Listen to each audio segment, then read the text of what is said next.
Assalamualaikum guys. Hari ini aku jalan pagi kembali ya. Setelah sebulan berpuasa. Habis itu lebaran ya.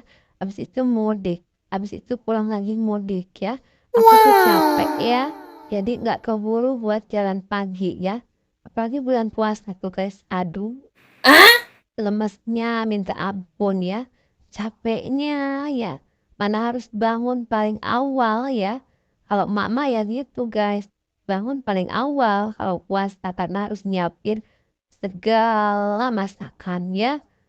Dan itu bikin nasi lah apalah. Ya gitulah mama riwel guys. Sekarang aku jalan pagi lagi ya di sekitaran rumah aku aja di Margaluyu ya. Gak usah yang jauh-jauh ya guys. Itu bisa menurunkan lemak-lemak kita guys. Ayo guys, semangat guys. Kita semangat lagi jalan paginya. Bye-bye.